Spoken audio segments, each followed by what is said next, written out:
আমারও দেশের মাটির গন্ধে ভরে আছে সারা মন।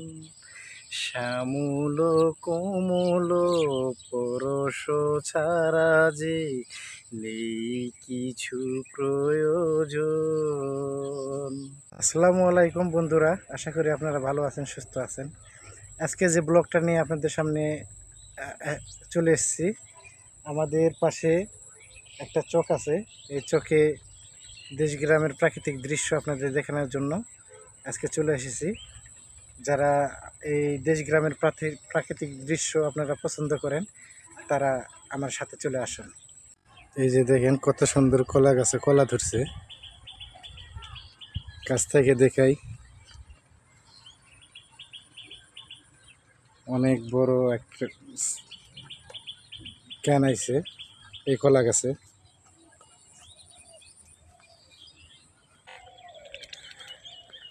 কত সুন্দর দুইটা রাজহাঁস, ম্যানিক জোর, দুইজন একসাথেই থাকে। এইটা একটা বাড়ি, একবারে মাঠের মাঝখানে, চারি সাইডে আর কোনো বাড়ি ঘর নাই। দেখেন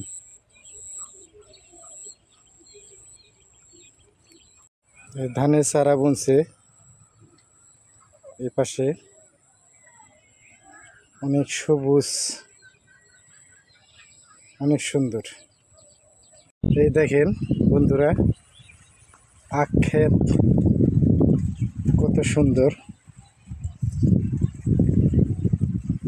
এই হলো আমাদের গ্রামের পরিবেশ।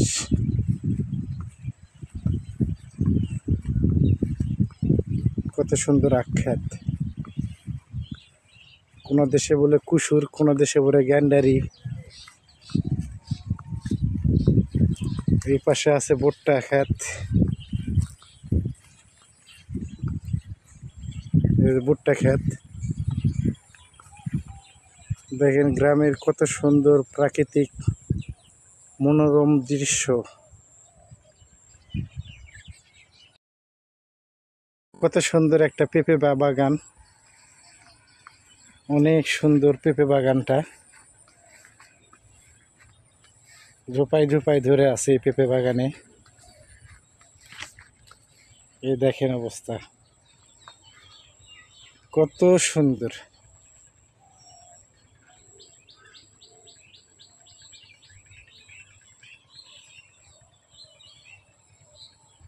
অনেক সুন্দর দৃশ্য।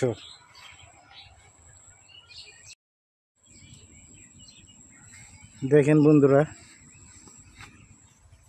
এই যে আমাদের সাথে দুইজন পাহারাদারও চলে আসছে।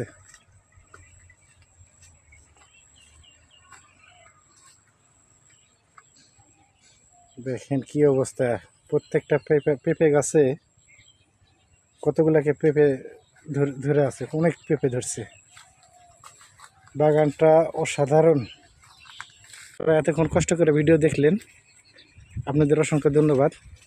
আপনারা আমার পাশে থাকেন, আর আমার চ্যানেলটা যারা সাবস্ক্রাইব করে নাই, সাবস্ক্রাইব করে দিন। আজকের মতো এখানে বিদায় নিলাম। আল্লাহ হাফেজ।